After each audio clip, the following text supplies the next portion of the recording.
Bien, mesdames et Ladies and gentlemen,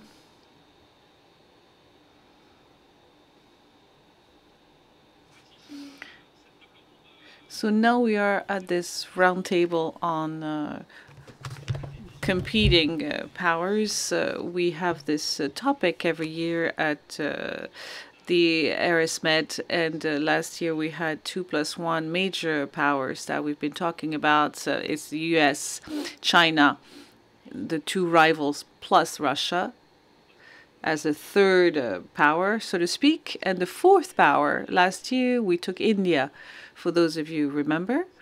This year we chose to talk about the EU because, as I proposed as a title yesterday morning in my introduction panel, the things are getting speeding up and getting accelerating, and you felt it when you heard the three chiefs of major staff last year and Admiral Vendier this morning for the transformation of NATO. We could see that clearly the EU is on the front line. So we have several panels talking about Europe, but having a panel talking about EU as a power in the middle of other powers is very interesting. That's what we're going to do this morning. I would like to present the panel. First of all, you can see it's quite a big panel. On my left, I have Baya Kandel, who is familiar with Erismed. He's a researcher, associated researcher. She's also an independent researcher and consultant. She's a historian background, specialized in the U.S.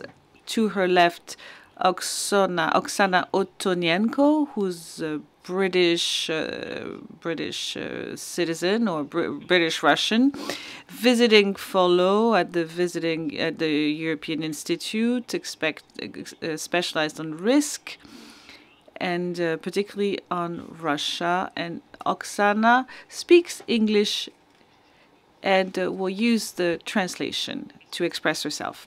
To her left, we have United States, Russia, and China. Pierre-Antoine Donnet, who's the editor of Asialiste, Asia magazine, journalist by background, writer, expert on China, and he spends a lot of his time in China.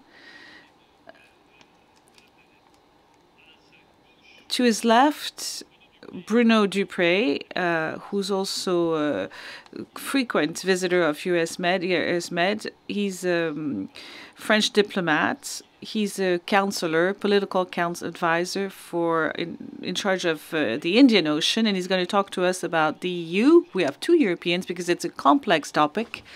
And his angle is going to be more looking at the EU as an institution. So he'll tell us about Brussels. To his left, Elena Lazarou, who's Greek. She's general director of ELIA-MEP, which is the Hellenic Foundation for Foreign Policy. She's an expert on Europe as such, of the European Union, and she's going to tell us today she's going to present to us the various points of view from each member state. So you can imagine that it's quite a challenge that fell on our lap, but we have such a huge expertise in front of us that we, at the end of this roundtable, will understand better the positions of Europe as such and of all member states. So I'd like to introduce very quickly this roundtable.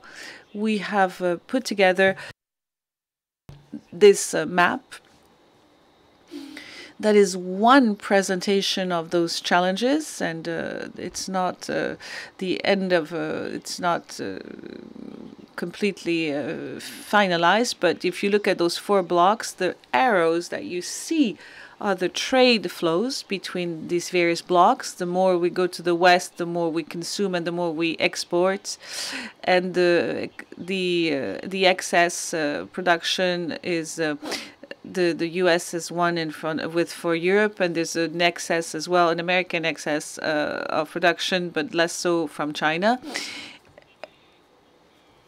And if we look at the economy, we could see that there's an imbalance. There's a major flows between America, Europe, and China.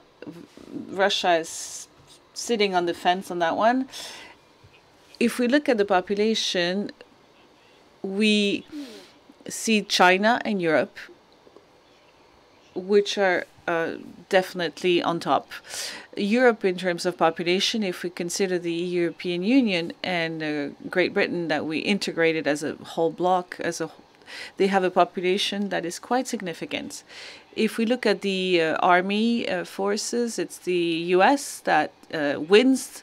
And if we look at the nuclear power, because 4 blocs have nuclear power, there's nuclear weapons in the 4 blocs, and it's Russia and the United States that are the leaders in that front.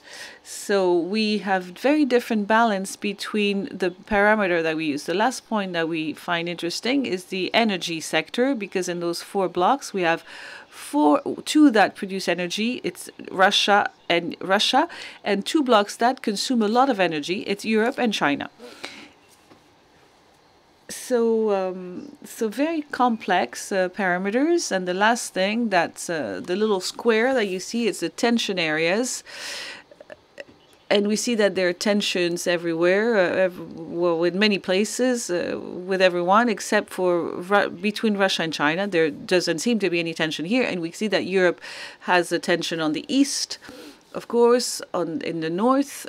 In the west, if we consider that Greenland is a controversial topic between the U.S. and Denmark.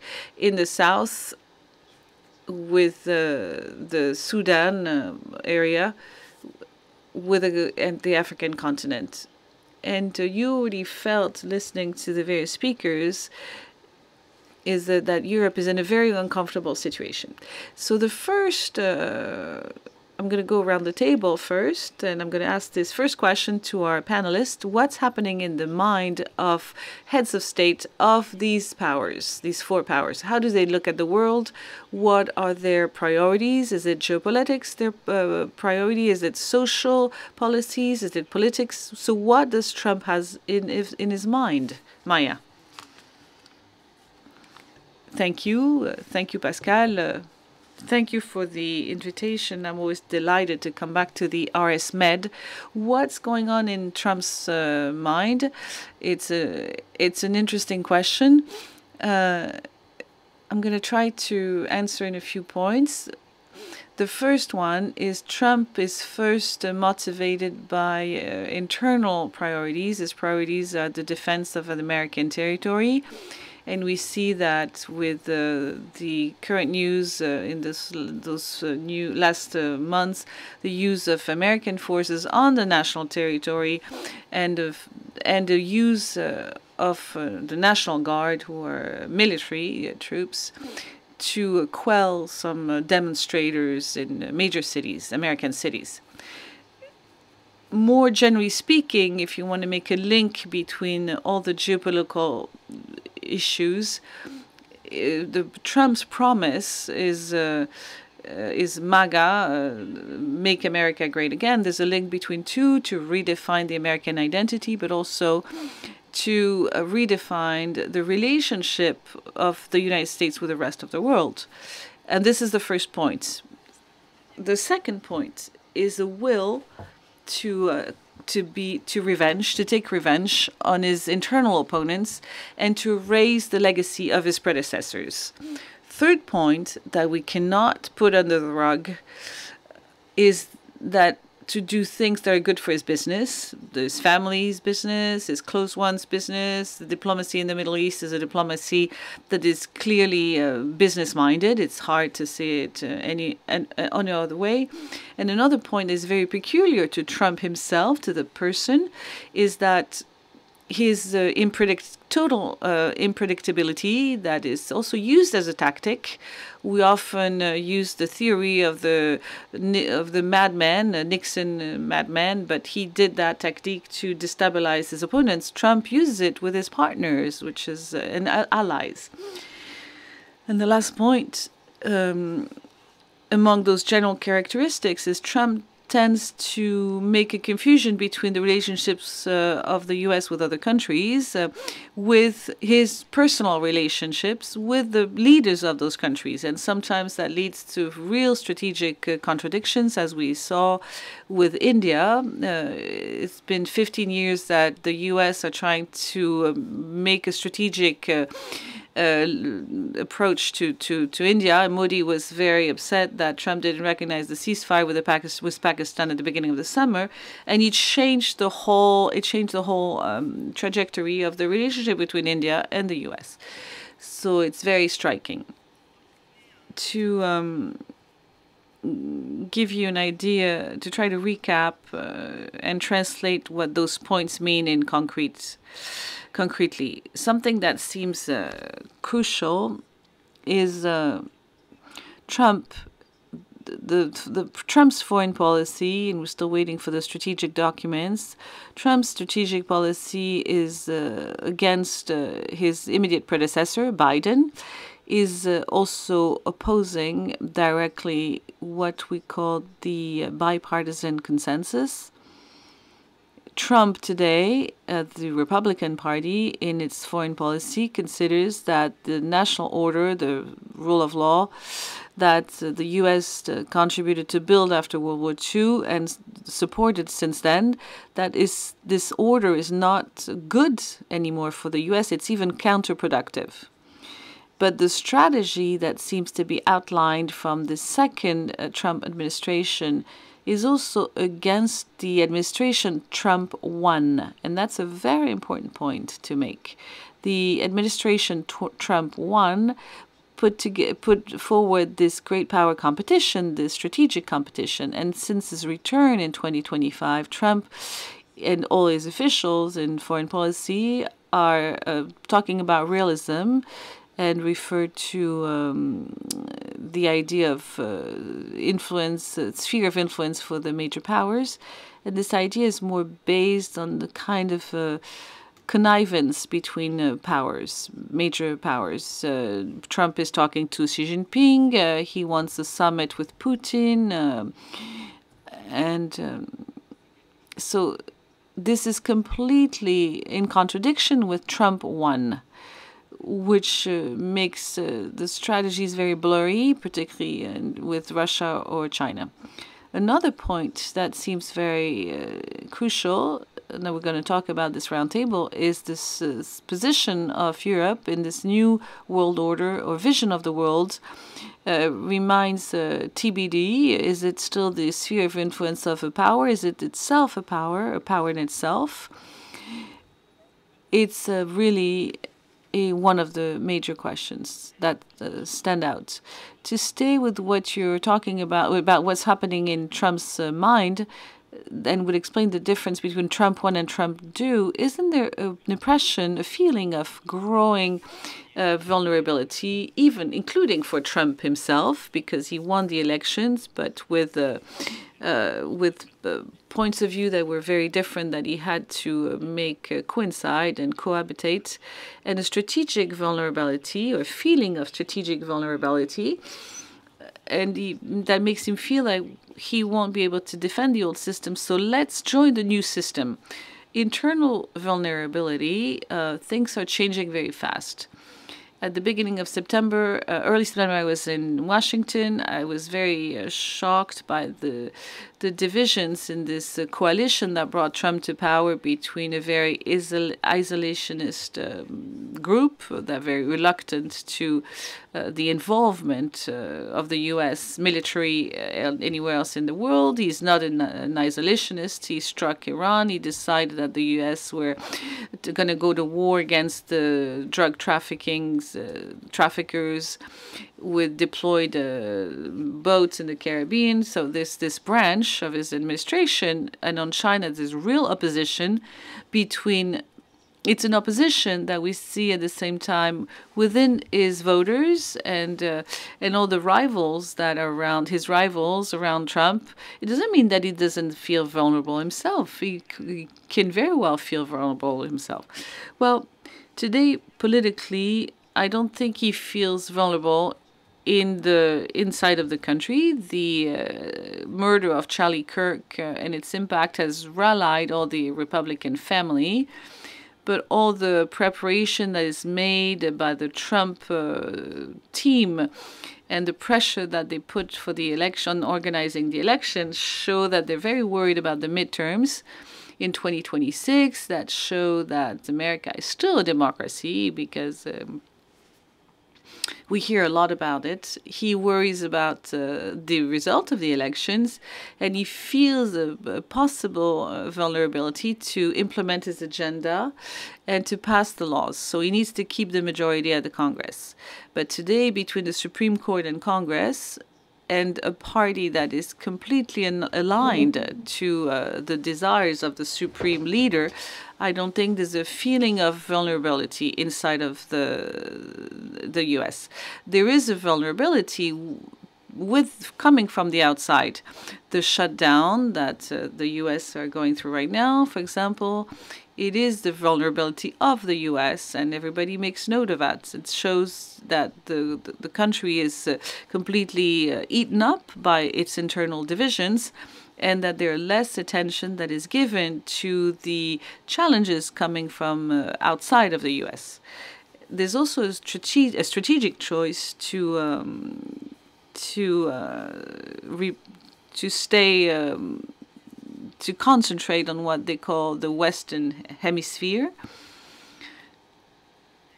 in which the commander of the Northcom has included Greenland, which makes your map totally relevant. So it's not isolationism, but it's an accepting of an acceptation of multipolarity and its consequences on how the American power is going to be exercised. Oksana. For inviting me. It's great to be here and seeing the very big audience. So really looking forward to your questions and comments. I mean, to start with, I guess I have 7 minutes, so I'm going to try to be within that time limit. I make it, okay, is that better? Okay.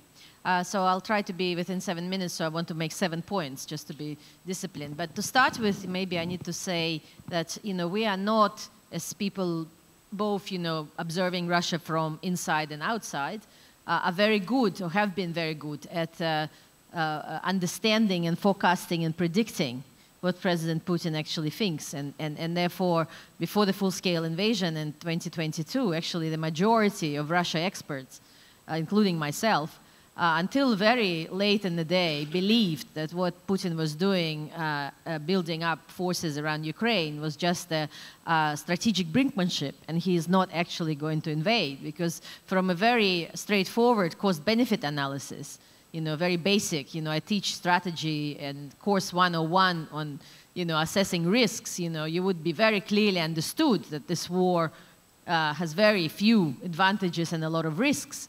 But clearly, he is not thinking in terms of the cost-benefit analysis of the kind that we all kind of in strategic field, usually apply.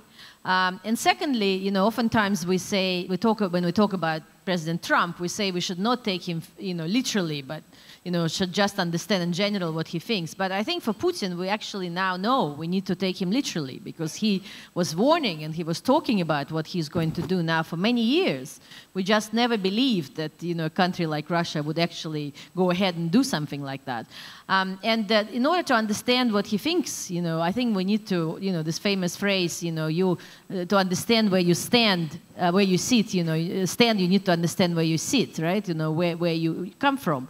And, you need to understand where he comes from. So, and I'm sure many of you know, but I just very quickly say that his formative years, of course, was passed in KGB. He was a very mid-ranking, not very particularly, distinguished a member of the Russian Foreign Intelligence Service, and he was posted in East Germany at the time when the Berlin Wall came down. He was famously in Dresden in the KGB headquarters, burning the documents, at the time as the wall was coming down. So this traumatic event that happened to him really shaped his view that somehow along the two lines, which he articulates quite often. The first one is that the West has humiliated Russia by ending the Cold War. And of course, he doesn't only blame the West, but also the Russian internal liberals, Gorbachev, etc. But the West in particular, that this end of the Cold War, and he famously said that the collapse of the Soviet Union was the greatest tragedy of the 20th century, was a humiliation. And secondly, he also believes that if you get things out of control, and Gorbachev famously came to power saying that he's going to make socialism more efficient. He hasn't set on destroying socialism or destroying the Soviet Union. That if you get things out of control, things can deteriorate quickly, and therefore it is important to establish a total control. And in fact, where he is at the moment, I think he is actually in a good place from his perspective, because he has succeeded in establishing total control of the system internally. And I think it is shocking for many of us who knew where Russia came from not both in the 1990s and 2000s to understand what kind of repressive authoritarian system it has become at the moment. But also he is now on the way, as he sees it, of undermining, demolishing, and eroding the Western-based international order, kind of what we call here rules-based international order, where he believes he has not set these rules up, so he never signed up for those rules. That's his view. Of course, we know that Russia did sign up to the rules in the early 1990s, but he was not the one who signed up to the rules at that time.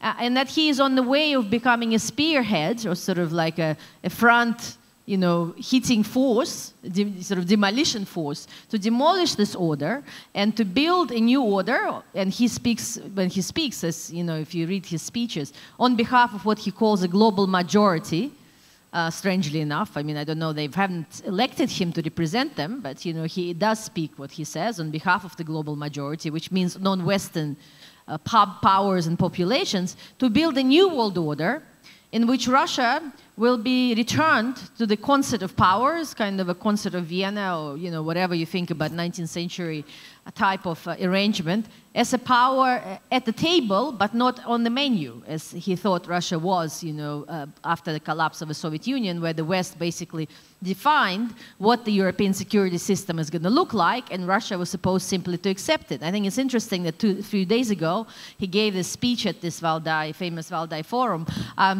in which he said when he just came to power that Russia tried to apply to join NATO twice, in 1954, famously as the Soviet Union, and then in 2000, when he just came to power, and he said he spoke to Clinton about joining NATO. And Clinton, according to Putin, I mean, whether that's true or not, of course, we don't know. That's surely how he recalls it. Clinton told him initially, yeah, it's a good idea. But then he went and spoke to his, experts, and they said to him, well, maybe not, because, accepting a country like Russia, first of all, not properly reformed, even though at that time it wasn't an enemy in the way that it is at the moment, and the nuclear power of such, it would be demanding to be on the par of United States in the decision-making within NATO. It's not going to content itself with being, as Putin famously once said, he's not going to join the queue after Estonia. He's going to be in NATO as one of the two great powers. And that, of course, is not what NATO was all about. So his kind of grievance of excluding, and now he feels that he's on the way. So, and he's winning. That's very much the view firmly held, not only by him, but people around him. And I think what is important to understand about his perception of the war on Ukraine that he is waging in this horrific war is that it's not a territorial conflict. I mean, you look at this map, Russia has 11 time zones of territory. What it doesn't have is population. A lot of this territory is depopulated. Beyond the Ural Mountains in the Far East, Russia now has less than 10 million people. So it's a city of Moscow occupies the entire Far East, where in fact Russia has majority of its resources, oil, gas, critical minerals, whatever. He has just lost 1 million people, in theory, capturing a tiny, tiny sliver of territory, right? You can barely find it on the map if it is on scale compared to the territory he holds. So it's not about territory. So what this war really is about is this ultimatum that he published in December 2021, right before the war, about rewriting the rules of European security. That is what he is seeking to achieve. And he was and remains pretty consistent about it. He has not took off the table any of his demands from this ultimatum or this memorandum which was proposed. And basically what he wants completely to rewrite fundamentally the terms on which the Cold War ended. He wants NATO to kind of disappear as the core of the European security system. He wants Russia to have a say and a veto over anything what is happening around security. And of course, it was rejected.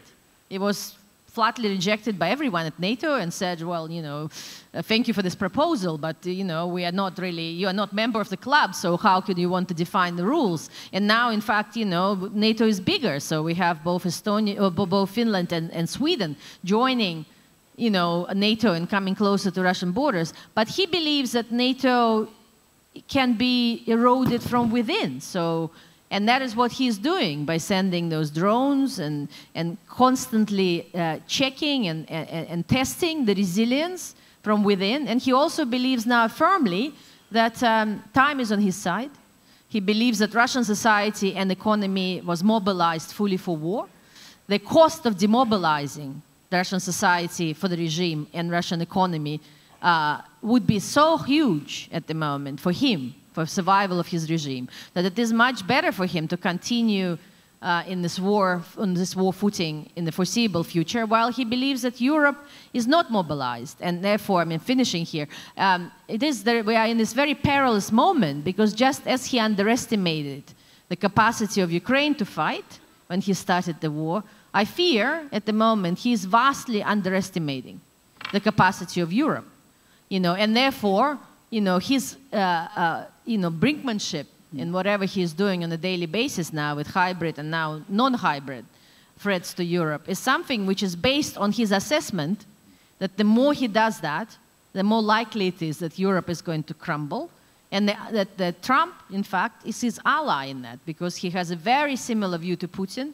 He views the world in terms of the spheres of influence, and I think that Trump would not be entirely opposed to the idea that Europe, or at least part of Europe, will be within Putin's sphere of influence, because that's how he understands the rules of the game.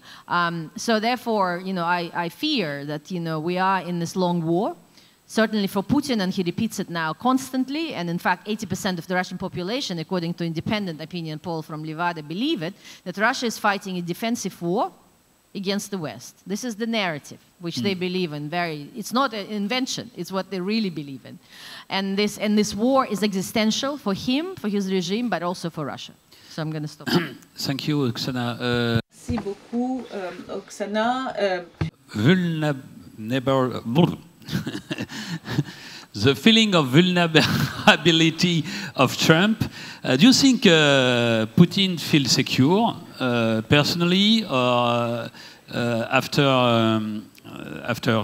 a war which is not running on the way he thought?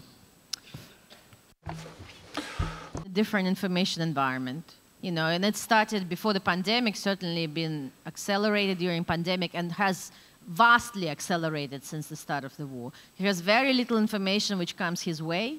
Famously, he doesn't have a mobile phone, he doesn't look on internet himself, he doesn't source any information himself. He has a very restricted access of people who come and talk to him. It's very dangerous now to say something against what he believes. And therefore, he lives in a world where he genuinely believes that Russia is winning this war. And it is, you know, a matter of very little time before it wins entirely. I mean, of course, if we look at the map and try objectively assess what Russia has achieved at this enormous cost, of course, for him, the cost is not particularly high, because in Russia, traditionally, you know, they believe it is a commercial transaction. The people are joining to fight voluntarily. They get paid. You know, it's not the issue of mobilization. And he still has this ability to mobilize. And in fact, actually, my personal view is that some of those provocations in Poland and Baltic states and the drones, which solicit response from the West, is going to be used for mobilization later on, early next year, to say, look, the West is building up forces. We need to mobilize because it is imminent, and therefore use these forces next round for the next summer offensive in Ukraine. But this is just one theory, but there is lots of others, you know, that he is feeling. Economy, of course, is not doing very well, but it is not in a critical situation where he cannot sustain this war for years to come, as long as China, and we're going to discuss it later on, continues to support it, and as long as he is able to source you know, money from continuing to sell its oil and gas. Ok, merci Oksana. Pierre-Antoine. No, Pierre-Antoine.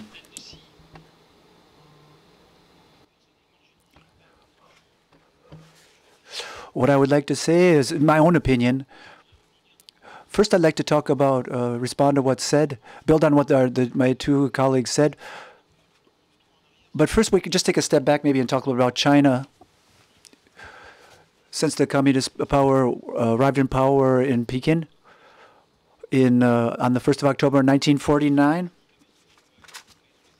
It was the Communist Party was founded in the 1920s, so it is the oldest Communist Party on the planet, the Communist Party in China, that has remained in power. They have gotten over many problems, such as the main leap forward in the 1950s, where there was horrible famine, which killed about 40 million people. Some say 70 million people died. There was even cannibalism. It was a terrible situation. They also overcame the Tiananmen Square massacre in 1989.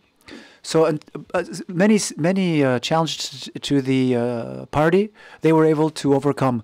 When I was in the 1980s for the French press, the message back then was, let's enrich ourselves, earn money. We'll open up China to capitalism. And he got 1 billion people working at the time. And there were spectacular results. In less than 40 years, as we see, China has become the second largest economy in the world. At the same time, it's the second biggest military budget in the world as well. Very far behind America, for sure, but still they're the second biggest military in the world. Even if the official figures they give to are hard to believe, or not very credible, in fact, because we know that their actual budget for defense is much higher. The second message of Deng Xiaoping he gave before he died was to tell all of the members of the party, and also in particular those at the top of the party, was to say, we, the China, we need to remain humble to gain the trust of the countries, of the other countries around the world. And this message was very useful to China, because we saw very quickly that they gained the trust. Trust is a very important word in this discussion, of the majority of the world, who believed, a lot of them did believe, and were maybe quite naive. They believed in the slogans. They believed in the Pacific emergence of China. Of course, we see it's the exact opposite that happened. And the main turning point was at the end of 2002, when Xi Jinping took over power. Because his motto was the opposite, without saying it very clearly. But we can see in his speeches that today, China has become a conqueror. Not just has China become a conqueror, and this just to build on what Oksana said, it's the same thing that as we see with Putin.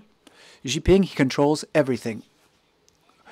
Up until he arrived in power, there was kind of more of a collegial decision-making body for the major decisions in China.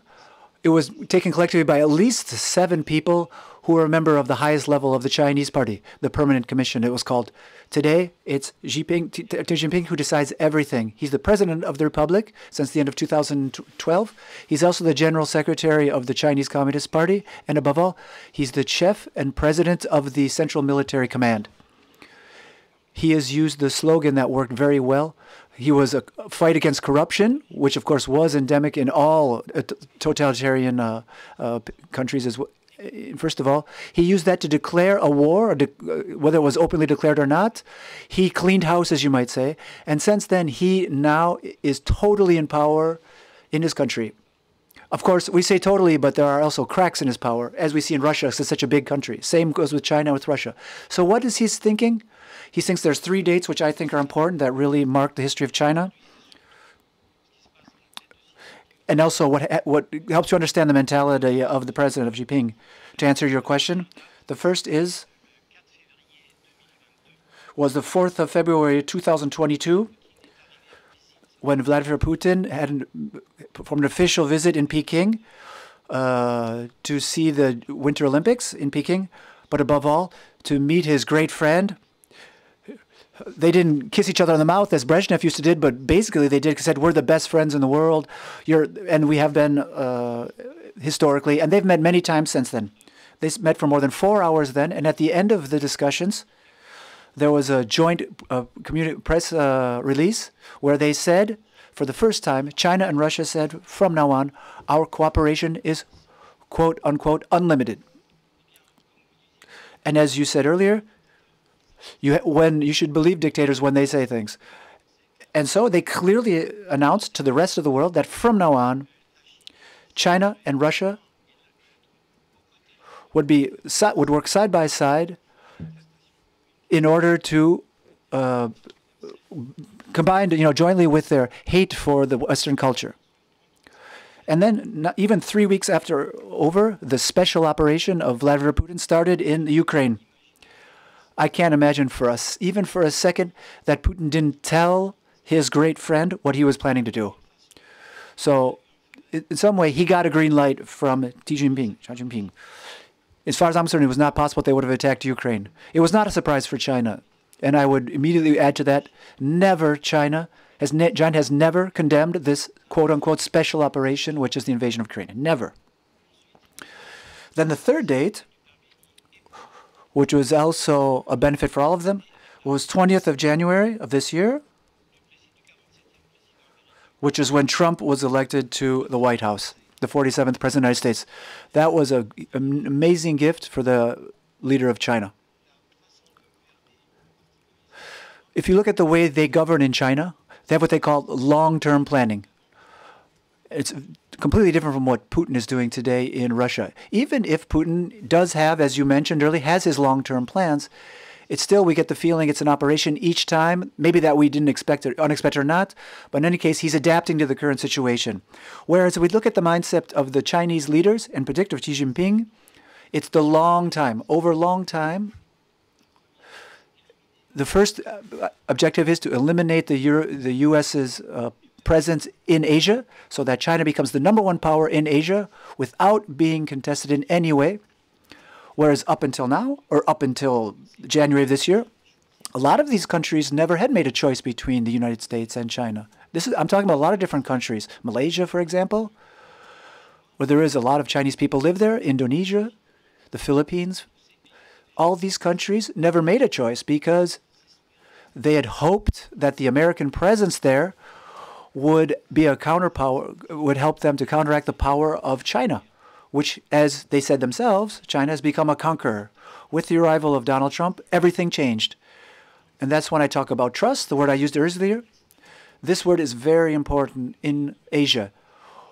When you have a relationship, for example, with Japan, it takes time to set up relationships with Japan because they're not very extroverted as the Chinese can be. They're very different in the way in their nature. They have totally different approach between Japan and China. If you want to build trust with Japan, it takes time, for example. The Japanese democracy was built after the war, as you all know, after they surrendered, but we're not going to get into that today. And the arrival of Americans made it possible for them to establish a democracy. We can not agree with certain aspects of the democracy, but it is a democracy. It's the democracy who votes for its leaders. We see day by day the decisions that are announced today, or every morning, we see all the different, when he wakes up in the morning, all the crazy ideas of Donald Trump, those all are feeding directly into objective number 2, which is the planetary objectives of Xi Jinping. I think it's based on revenge. If we look at the 2 opium wars, for example, he's going to use that official narrative of the party in order to promote nationalism in his country. The volunteer of Xi Jinping, he wants to make them the #2 power in the world and the #1 power, not just economically, over the 10 years to come. Because the Chinese economy is on a really rocky road, but also ideologically, I don't think ideologic is a problem, but also on a military level. So I think those are the two elements that preoccupy Xi Jinping.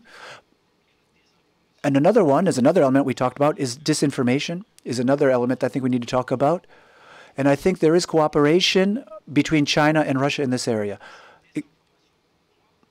And this disinformation is one of the biggest threats to a democracy right now because it's so well done with artificial intelligence that they use to generative artificial intelligence that they use to create these video clips that last about 45 seconds that you can use to completely discredit someone who doesn't agree with you.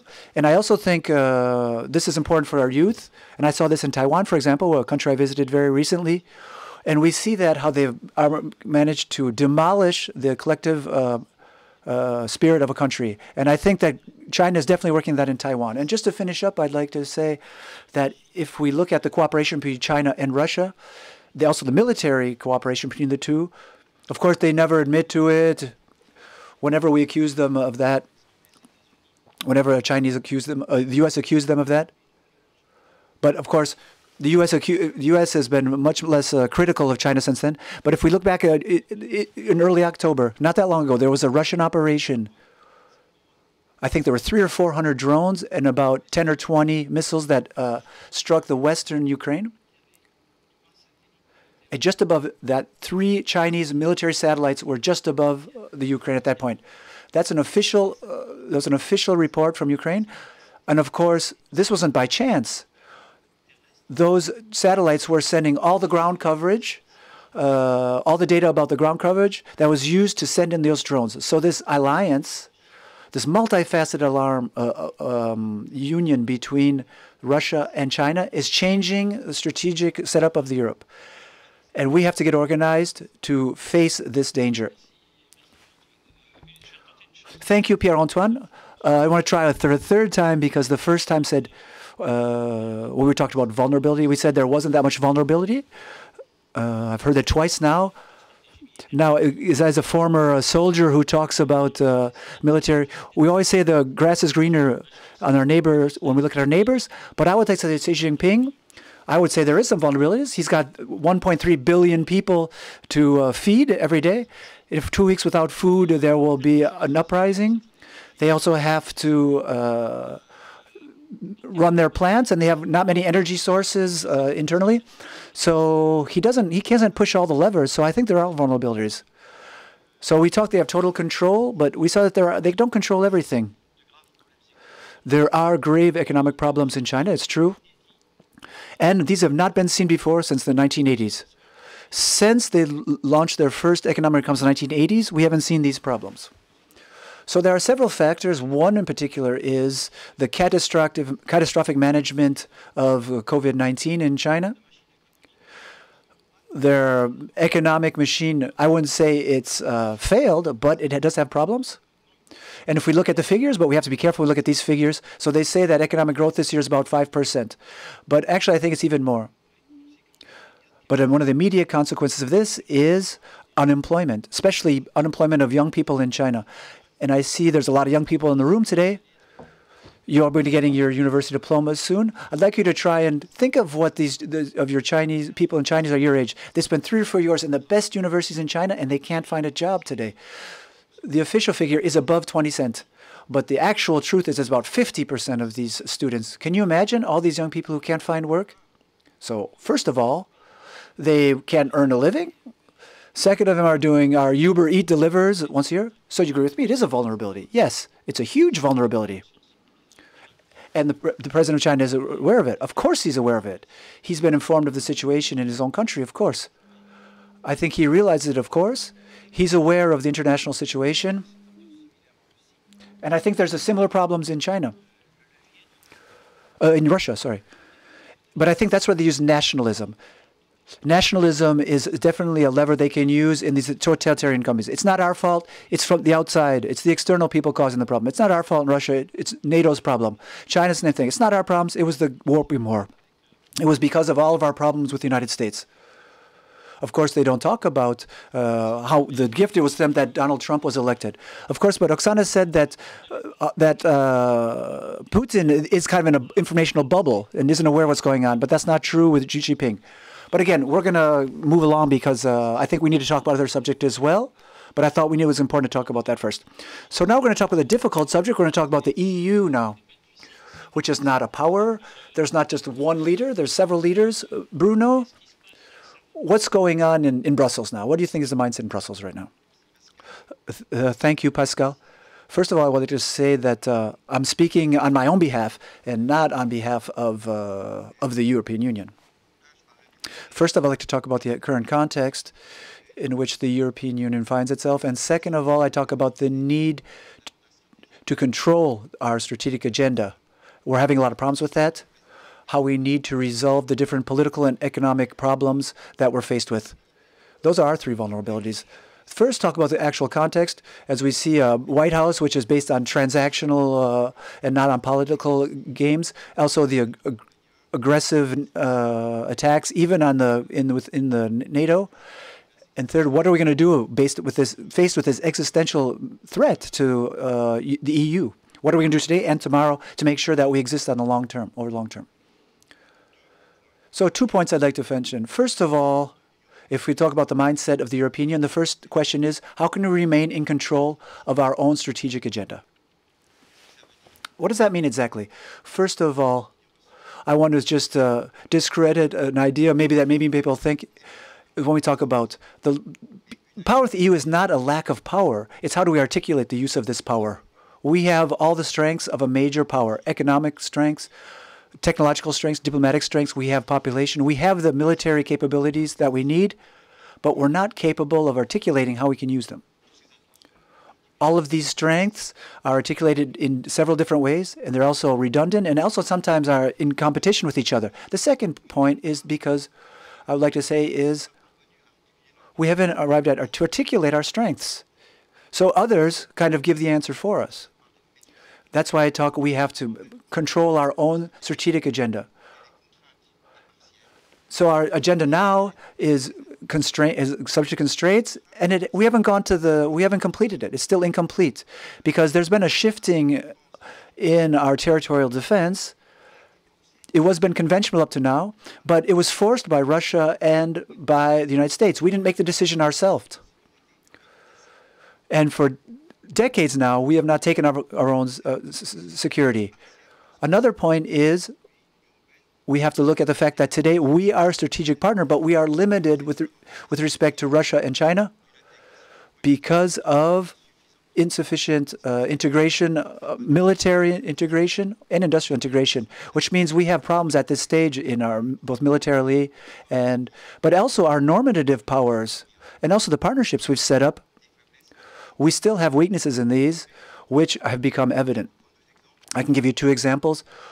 One is the data protection regulations we put in place. Has it been a success or not? We talk about the gateway partnership we put in place with our foreign partners in Asia or in Africa. Has it been a success or not? That's something we can also talk about.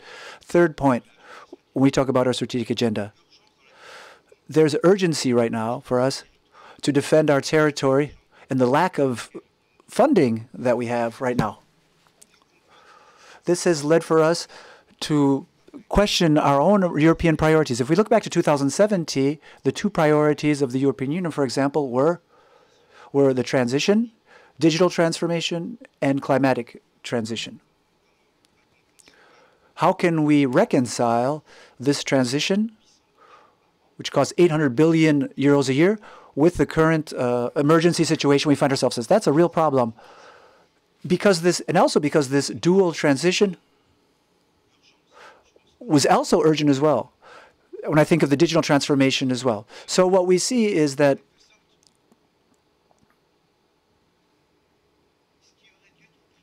what should have been our priorities yesterday, being the defense of our own territory, we should have already been working on this decades ago, has now become our priority of tomorrow, and it should be And what was supposed to be the priority for the future was the digital and ecological transition has become secondary. And our ability to manage these different conflicting transitional urgencies has become a problem for the European agenda. So that's what I meant when I talk about we need to build this agenda, and we still have a lot of work to do because there's a dichotomy here that we have not, and it's a problem we have not been able to solve. The second aspect, content, is the political and economic constraints we show is that even if we are even reconcile our immediate priorities and our priorities of our Green Deal, we still have another problem. We have political problems as well, which is one because if we the evaluation of our threats in the northern countries, it's not the same as their assessment, security assessment in the south. And we don't, within the European Union, we don't have the same notions of democracy within all the countries in the EU.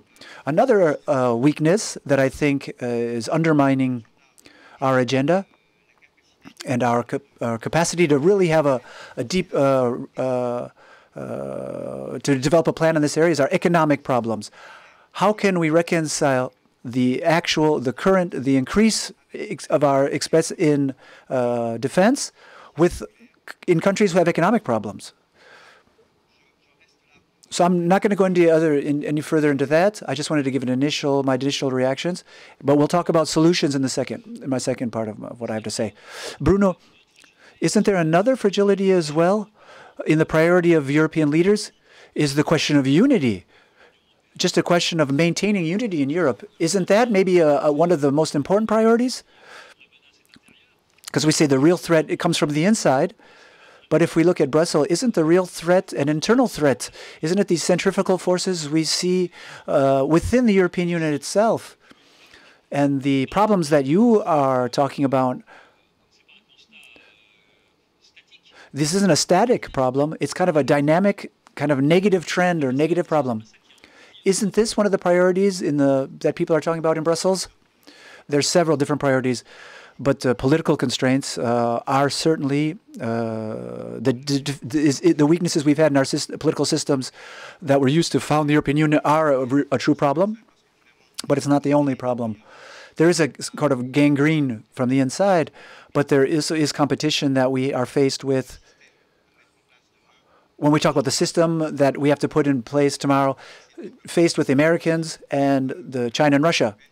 So we have these two problems in China. In the EU? What is our model? What is the internal model that we want to use? What is the narrative that we want to construct? We need to have an agenda, and we need to stick to it.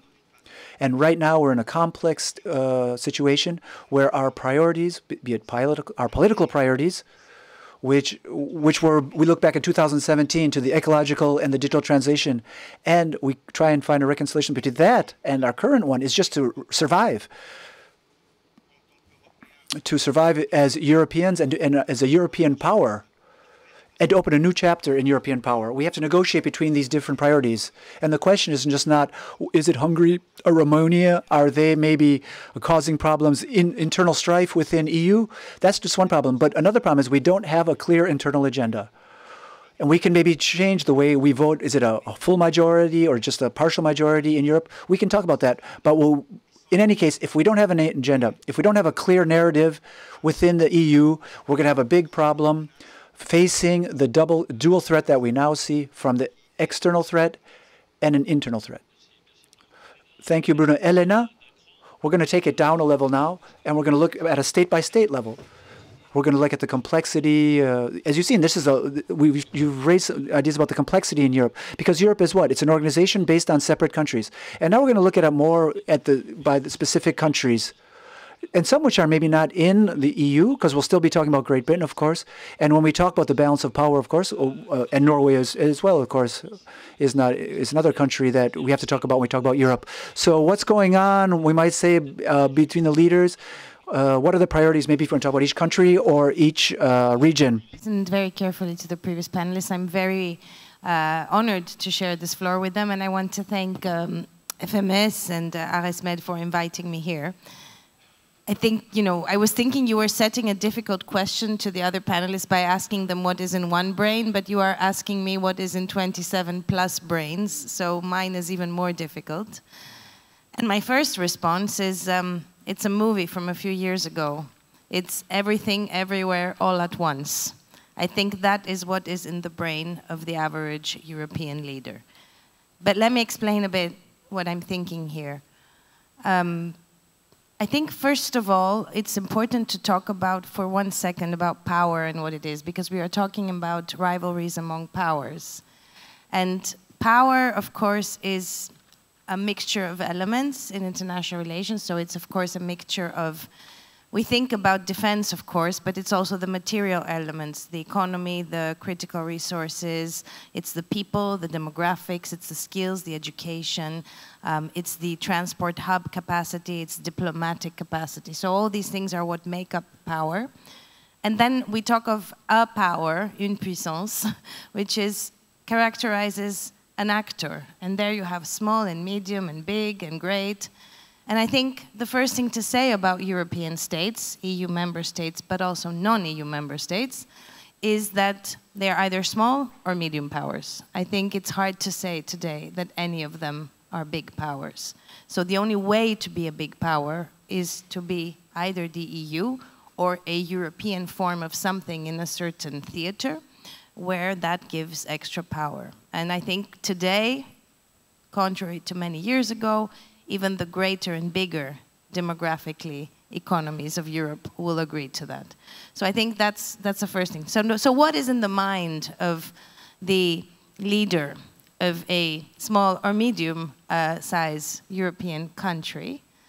Well, first of all these brains that have been just talked about. So I think the first thing an average European leader, and I don't mean average in terms of their performance, I mean if we take the median, because actually we also have to say there are many, they're of different ideological backgrounds, and they change. So it's very hard to, at this moment now that we talk, I think first of all, one thing that they are thinking about is all these personalities and countries. They're thinking of Donald Trump in the United States, they're thinking of Vladimir Putin in Russia, they are thinking of Xi Jinping in China, and they are thinking of how their individual state is positioned in this international environment where these personalities each are projecting their interests and their values, because when we talk about disinformation and interference, we're talking also about values, and non-democratic in many occasions. So how do these things affect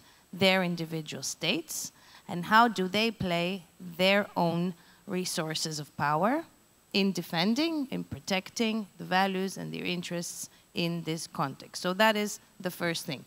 Now here we can make a differentiation between those that are in the EU and those that are not in the EU, because for those who are in the EU, you have the two levels of that game. You have the state itself, but you also have the projection of what is important for the state through the European Union and through the Europeanization, for those of you who are academics of the foreign policy. And we don't talk about this at all. I must have said this word for the first time after 15 years now. But it is also how is what the EU is doing as the only potential of a big power, with all the caveats, to protect, project, promote, and that. So to give an example, each of these states will be thinking, you know, the US-EU tariff agreement, how does this affect the economy of that country, but also the EU as a whole? The decision by the EU to increase its defense budget also through the budget, but also for industry, but also through loans, how does it materialize in that country with regard to procurement, but also collaboration with other countries? The provision in the EU treaties for solidarity and mutual assistance, how does this help the country defend itself vis-à-vis externals? The position of the EU with regard to China, how does this actually affect the countries, you know, the investments of China in that country? There's regulations about that, there's investment screening, there's anti-coercion. This is European, EU, but it's also directly implementable in the country. The global gateway, how does it help, or how can that EU member state be part of a global gateway project, which is about digital connectivity in its region? So if it's in the Mediterranean or the East Mediterranean, to connect with Egypt or to connect with the Gulf states in some ways, that is a European project. But also if it's in the Iberian Peninsula, how does global gateway engage that country through the EU, with its partners in Latin America, where you have critical raw materials, you have, you know, a market that is untapped, you have democracy. So how does all this EU regulatory and strategic ecosystem not only serve, because we are at the point beyond, it's not about serving. Every EU member state is EU and that member state at once. But in the mind of the leader is also how do these two things play into the way that that member state promotes ideas, decides on ideas, debates on ideas, and then strategies and policies in the EU. By the same token, I think those countries that are not members of the EU, and here the UK comes to mind, Norway comes to mind, potentially Switzerland and others in the wider region, and of course, you know, we haven't talked about Ukraine and Moldova, but these are also part of that, and one could even go further. How does being part of Europe and the wide spectrum of opportunity that offers in engaging in several ways with the EU and other EU countries, how does that play into the politics and the foreign policy, but also the domestic policy? Because foreign policy now is also about trade, it's also about climate regulation, it is also about digital regulation, it is also about demographics and the various manifestations, be that migration or skills policies. So how does all that? And then we see, for example, the United Kingdom engaging with the EU in several ways. We see, you know, Norway and the EU very close through various formats, including on an energy agreement, including a security and defense partnership. We see the Balkan countries also involved in the enlargement process, security and defense partnerships, as is Moldova in the latter. We see how Moldova and Ukraine have been connected into the EU energy grid to create energy resilience. So all of these are in the minds of the individual leaders, and they all have to do, in some way or other, with the way they also perceive the changing dynamics that have been mentioned, but also with the great powers, but also, I think, importantly, with the fact that we are at a very critical moment for multilateralism and for the United Nations. And in the United Nations and multilateralism, that is where states manifested some degree of agenda setting or power, but of course we are at a moment that, you know, and for European democracies, this is very important as a point. May I have a final point on that? Just to say, there is all that, and then of course each country is thinking about its immediate neighborhood, but also how that piece of its immediate neighborhood is integrated, again, into the wider European foreign policy, security policy, but also how it connects to those threats that others are seeing. And here I always bring the example of the seas. You know, at the moment we have the Baltic Sea, we have the Black Sea, and we have the Mediterranean Sea, in many ways where the threats are overlapping, both in terms of actors, which we don't always see, but in terms of actions, which we always see, like the critical infrastructure sabotage, like, you know, the drones, like, you know, the various issues to do with maritime security. So I think the neighborhood, the geography is also important in the minds of those leaders. Merci, Elena. Thank you, Marina. I think we had the feeling that, okay, when we look at Europe individually, and you really explained it very well, the individual strategies of each country, as they have to try to take advantage of the different decisions made at the European level for their own interests. On the other hand, when there's weight, when they have their own responsibilities as well, and providing an army, of course, that has a cost. And we have to mutualize and have a joint cost. And some countries might say, I'm going to do the minimum possible, and they're going to try and base their response on the joint efforts made by bigger countries. Can that last? How long is that going to be able to last, though? Aren't we seeing that today, that if we ask countries to make an effort, we don't create strengths, but we create weaknesses when we ask countries to make effort, when some countries might feel weaker if they have to make investments in the joint effort? Okay. I agree that the minimum is being done. So I actually think, you know, I mean, of course, we tend to see at what is being done in defense at the EU level as, you know, okay, the geopolitical environment is extremely threatening, and in response, not enough is being done. But we don't tend to see it's coming from a place where the assumption was very little would be defense in the EU, and how much, you know, is being done. So compared to the expectation, yes, but compared to the original plan and capability, it's a lot. Having said that, of course, the environment is such that, you know, the defense effort is necessarily big.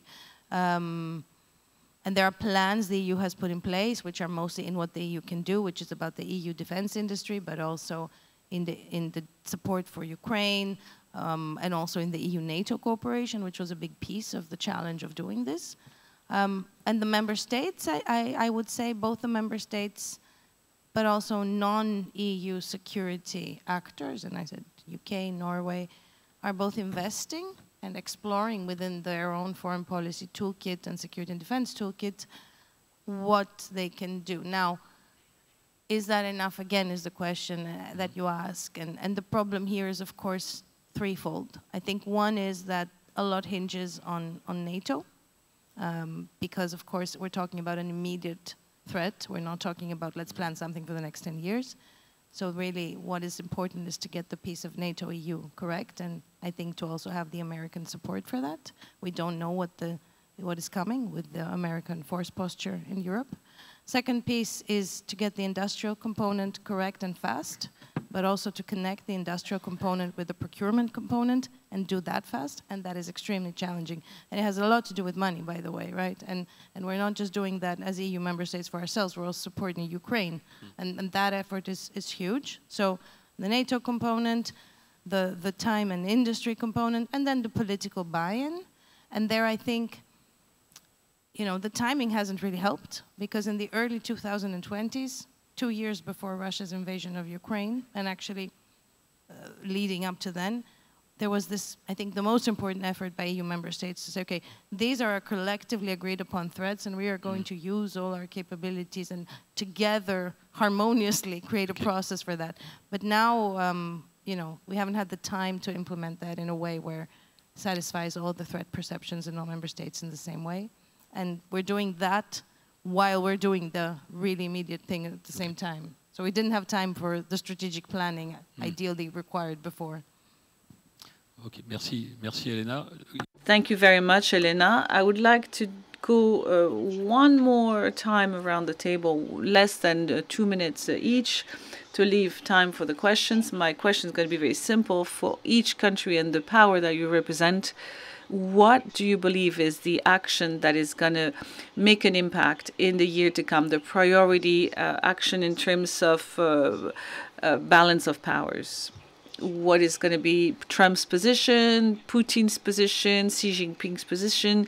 And for the Europeans, well, maybe make up your mind on that, but what is going to determine the year to come in terms of balance of power? It's complicated with Trump, who is by nature unpredictable. What I expect the most is to have something on strategic documents. We've had an indication already that that is very striking, is because each strategy starts by risk and threat analysis. We had in the spring for the first time. It was an assessment made by all the intelligence services that are extremely political under the Trump administration. But the first thing that came up was trans-border networks and narco-trafficking networks. The axis of the evil, which is an opponents, Russia and China, came second. So that tells us a lot on what we can expect. I cannot pin it down to one action. So yeah, I understand what you say. One of the possible action would be a disengagement. That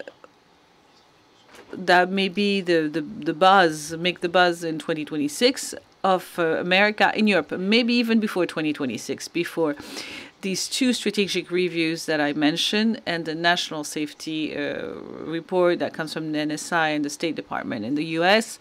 The defense strategy has been ready since August. It fell on the desk of Pete Hegseth in August, and we were expecting the reduced version for September. It wasn't the case. It's pushed back. We're talking about October. Now we're talking about even by the end of the year.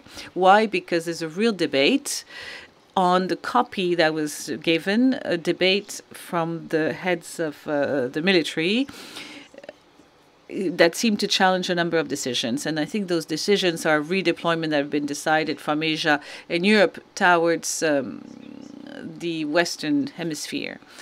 So let's see how this is going to be decided. In general, it's Trump that has the final word. But if we remember about Trump 1 administration, he presented his national strategy by saying the opposite of what was written in the document that he was holding. So we can expect anything and everything from him. But this redefinition of the American interests is going to be taking place. It didn't stop America to do strikes on Iran. So Trump is always two mantras: is looking for the best deal, and looking for the best spot on TV. So that's the two things that he's constantly looking for. So we can agree to say that there's going to be a major risk for a disengagement of America in the U.S. that will leave the floor to Putin. So, Oksana, you have the floor now, of course, too. I think that obviously the most important issue will be what's going to happen in Ukraine. My personal assessment is that it's likely that the war will continue throughout 2026. I don't really see at the moment any realistic, drivers and reasons why we could have a ceasefire in any foreseeable future. And inevitably, this war is going to spread, partly because Ukraine is already actively bringing the war into Russia. This is a strategy of Ukraine now, which is in fact actually quite effective because it undermines the fundamental kind of approach that Putin had of telling to the Russian people that the war is out there in Ukraine, we're fighting the West in Ukraine, but in Russia you can live normal life, That's no longer possible for everyone in Russia. It's not critically, damaging yet, but it is damaging to the extent that people are noticing it every day. And we will see in 2026 more missiles, mostly produced in Ukraine, but also potentially, supplied by allies, flying into Russia. And I think the response from Putin to that will be more provocations in Europe, trying to undermine and test the resilience, And my fear, and that's really what keeps me awake at night, I don't know, I'm sure it's not keeps Putin awake at night, but me, is that we are in a situation where we have no infrastructure of confrontation left in Europe. We had it during the Cold War. We were able to have an arms race and at the same time have some stabilizing system, be it arms control, Vienna document, be it CFE treaty, be it all sorts of things, which of course are not relevant for today's technologies. But we knew how to deal with escalation. And given that Putin is prepared for brinkmanship, at the moment we have zero infrastructure of confrontation. So I was just saying that we are one Russian drone attack on a school in Poland away from potential big questions we all need to ask ourselves of how we're going to respond. And we don't know how to do it. So, and I think that's my fear. And one point to say on China, I just very much agree with what was said. Yes, Russia accepted now, partly as a result of its action in Ukraine, that it's going to be a junior partner to China, something which Putin wasn't prepared to accept before, but I think now clearly they have accepted it.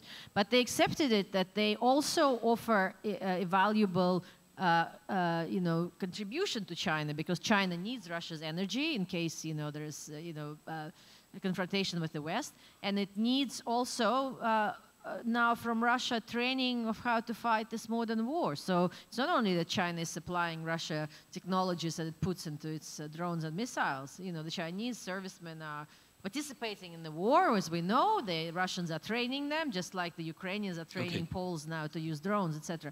So there is kind of this relationship which will increasingly be militarized and directed, I think, against the West is going to continue. And the final point on Trump, I think the Russians are banking a lot on Trump.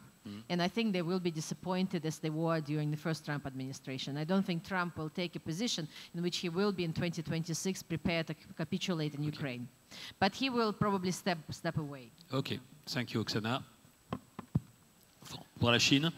Alors, for China, with your permission, I would like not go to 2026, but to 2027, in 2 years' time. Why in 2 years' time? Because, as you said, I believe that China benefits from this conflict in Ukraine.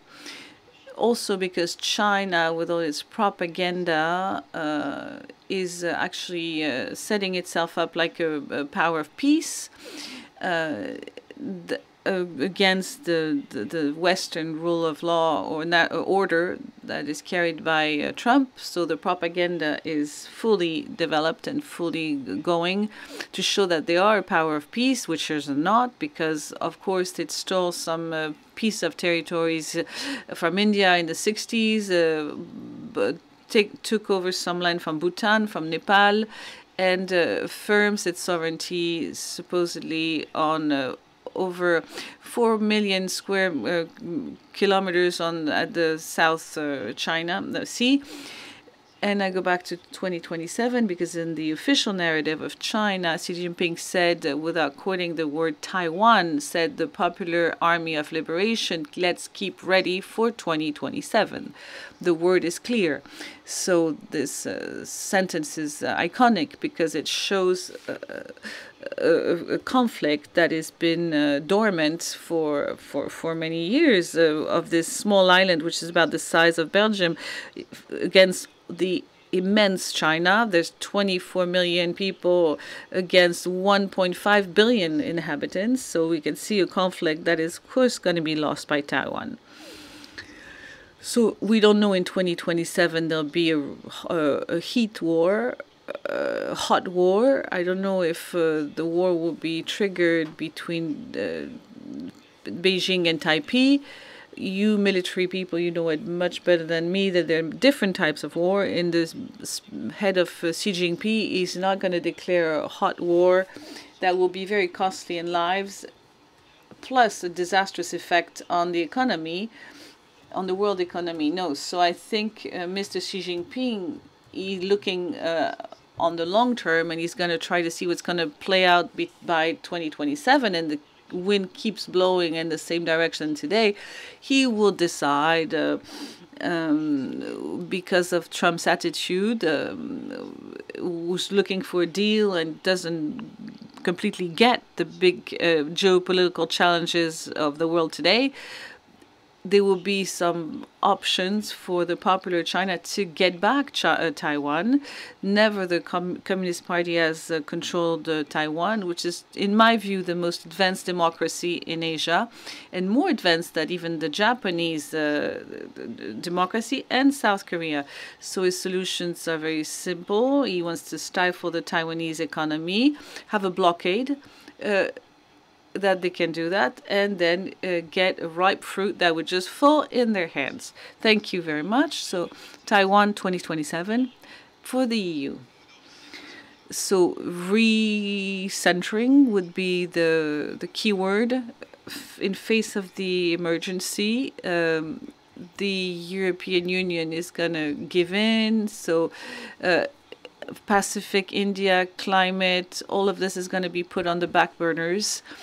And what is going to be taken as a priority is going to be development of a technology basis for defense starts to become the ultimate priority, with a rearm Europe and the 800 billion by 2030. It's not only operationally, it's also on the industrial front, because we're going to have to focus on all the niches that are key for electronics and economy, and for drones and radars and engines, aeronautics and space. And second point, if we don't have any money, we can make all the statements in the world and put everybody on stage. We won't get there. So the key is mobilizing European savings.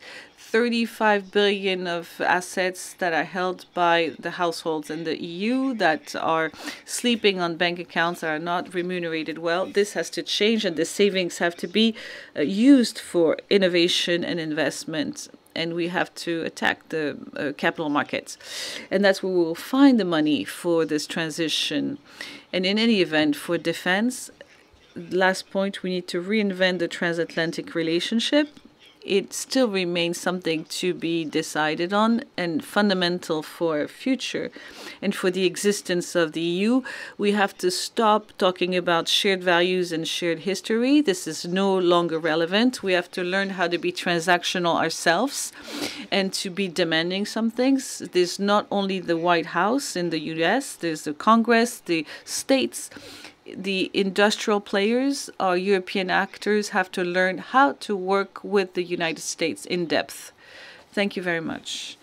Elena, sorry. What can happen at the level of the member states? Are some decisions going to be taken in 2026? Or we can talk about the UK. Are some states going to be making a difference here?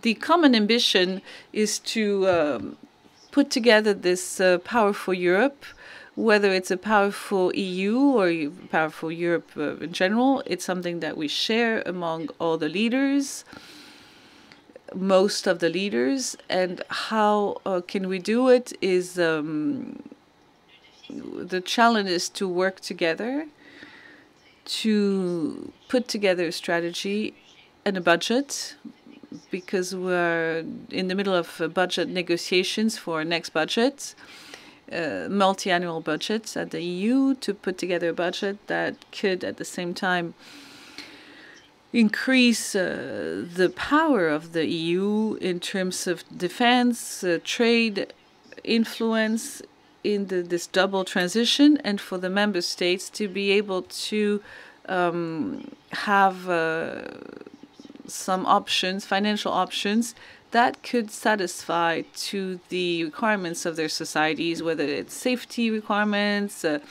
And one point, because I have an idea, but we're really running out of time. One point from Greece. What is the country, the member state, and you can give me different answers there, that will make an impact on the balance of powers in Europe in next year or in the next in the coming 2 years? Do you think there's one country, because of its strategy or because the individual strategy, is going to change the game? It could be Poland, it could be Finland, it could be Sweden, it could be France, it could be Germany, it could be the UK. I choose not to answer because I'm close to several ambassadors of the EU in Athens, so I don't want to say that one is better than the other. What I was going to say for Greece, Brussels, the institutional system of Brussels is a beacon of the road for the Greek interests, but also for the other member states. I would tend to say that the European countries that are on the front line, there could be a difference. They can act and take decisions that are going to change the game. To end and to conclude and wrap up in one word, if from the country that you represent objectively, do you have a positive vision of what's taking place right now or not? Finally, today, coming from if you watch things from the White House, from Trump's side, things are not going too bad. Same thing for Putin, China, and Europe. It's complicated. There are many things on. This is a plan of America to kill Europe, to kill the bridge between Russia and Europe. Or, on the other hand, what's happening now is not in favor of the U.S. So it's interesting to see how people look at what's going on in Washington. Is it getting worse, or is it getting better? It's polarized like the rest of the U.S. On the one hand, you have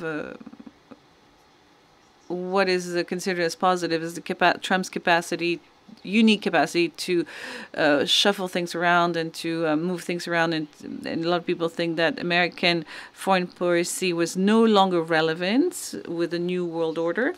So on that front, Trump comes out positive. But on the other way around, there are many large concerns on what is seen as inconsistencies in the Chinese strategy, in the American strategy towards China, which is inexistent. People worry about it because the way people feel about China as a rival to America is something that is taken very seriously. And also the way that Trump challenges what was supposed to be the basis of American power, the alliances and the transatlantic alliance. There's a big shift in the opinion among the experts. So there's no consensus. To the bottom line, no. The bottom line is there are no more consensus in Washington, which is the problem to have a consistent strategy, which was the case for decades. Oksana. I think, clearly Putin and his system, his regime, feels more comfortable in the global order, which is based on the jungle, than based on the rules. And to the extent that we are moving towards the jungle, which seems to be the trajectory we're on, they seem to be happy, not only because, of course, the objective definition of the, of the power in terms of military means, but more importantly, its ambition and ability to use this power. And I think that's Putin has demonstrated that he's capable of, even if he is an underdog in objective, economic terms. Russian economy is barely the size of Italy, in objective terms, but it is prepared to mobilize it for the war and use and lose 1 million people in this war and still be in power, So in that sense, he feels comfortable. But if we think about Russia as a whole, of course, it is missing its last opportunity before we transition to the renewable energy to leverage the money they receive from oil and gas to modernize itself. And this modernization is happening backwards, back to the future, to the Soviet system, which is based on planned economy and the war machine. So in Putin the future, is happy, but you, as an analyst, are you pessimistic? No, I'm certainly very pessimistic about Russia's future because at the moment it's undermined its ability to be competitive and will be drifting more and more towards becoming part and dependent on China. And that eventually is going to produce some tension and conflict in which Russia will not be able to prevail unless in relationship with the West. But for the time being, the regime is very secure. Okay. Yeah. And you? Alors, I would be tempted to answer in an objective way and subjective way. Objectively, there are many reasons not to be optimistic. Subjectively, there are a few elements that allow us to have a bit of hope. First of all, history is never written beforehand. It's a lot of times it's very unexpected events that change everything. And for Russia, and I talk under your control, Oksana, 40% of the possibility to produce oil and gas is paralyzed by the drones, the attack drones from Ukraine. So we don't say it enough, but we read about it. And there's a very articulate article that shows that in The Economist with pictures and photos that shows that the Russian economy is not as strong as Putin wants us to believe. And also that for Asia, which I know better, everything that's taking place right now is the beginning of a very deep thinking within the populations, include the one that didn't have expressed themselves very well, like Japan. So the woman who's going to be in charge of the PLD, which is the head party in Japan, is she's very nationalistic, and but at the same time she's very attached to the democratic values. She's very close to Taiwan. She's very close to these fundamentals of democracies that exist in Asia. So there are links that started to happen, and I think that who can really predict what will be the world in a year? So China should be optimistic about their future? As I said, the winds are changing right now in China. We're counting on Russia to lose the war, obviously, but personally, I don't think that Russia's going to win. Bruno? I think the positive aspect is that there's a change in our DNA, you might say, in the European Union and its member countries. we had a kind of a defensive approach to everything now. We are defensive, whether it be trade, security, or even in the digital transformation. But what I see now in the EU and its member states, and also the chiefs of staff said it yesterday, we have that will now to win, to be offensive, to attack, and to use our self-confidence, and to be confident in ourselves, and trust ourselves to face these challenges. And I think that's a change. The complicated part is this social contract, you might say. How are we going to do it? People are protesting out in the streets in Europe to make Europeans understand that the linchpin to this whole existence is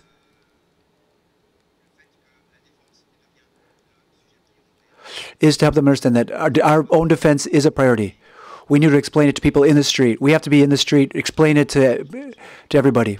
Same subject. Let's talk about Europe now. This is the second time that someone asked me if it's the second time someone asked me if I'm a pessimist or an optimist. This morning it was with the accord for the Middle East Accord, and for the second time I would say I don't know. But normally I'm kind of a pessimist right now. The geopolitical scenarios right now are pretty complex. But maybe it's this pessimism is over the medium or short term. But anyway, there is one optimistic point, and I think that's the question of something when we talked about before about Greece was there's a moment when the member countries in Europe, maybe we'll start to understand how we can work together in our common interests. And it's an existential question at this point. And just a few years ago, we celebrated the 4 years of the strategic partnership between France and Greece, for example. And a part of that did have a defense aspect, but there's also a solidarity aspect. Solidarity against threats. And there was a certain optimism that I saw that we might see between the different European member states, not just in their values, but also their common and shared interests, and that they are willing to work together. Thank you, Elena. And just 2 points to conclude this round table, which I thought was very interesting. First was that for those of you who've been here since the start, and we've done these questions every year, and you can see if you've been here before that a lot has changed over the past 4 years. That's something we need to be aware of. The world has changed. We're not going to go back. And I think this is a point that we're all aware of that. And all of the participants here today know that. Everyone around the world knows that. The second is, how can we foresee what's going to happen in the future? We have a lot of difficulties foreseeing what's going to happen in the future. We're at a moment of disruption. The scenarios can change. Nothing has been set in stone. There's the human factors, there's the leaders of these countries, but also the leaders of the major powers, but also leaders of smaller countries as well. And there's also chance. We don't know what's going to happen. There could be short-term successes or failures. And when we're in a new playing field, it takes a lot of work intellectually to understand what's going to happen, what has happened, and what could happen. And we also have to individually, as citizens, take a look at ourselves, and also as collectively take a look in our countries and in the European Union is also something we have to do. We have to call ourselves into question. And we've done that throughout our last 2 days of talks. Pierre Vimon, the ambassador, did it. The admiral did it this morning. We saw that everyone is asking questions now. What does this mean to me as a citizen? What does this mean for my community? And I think we made a lot of progress here. And I'd like to thank our panel with a round of applause, please. Thank you. And we'll see you after lunch.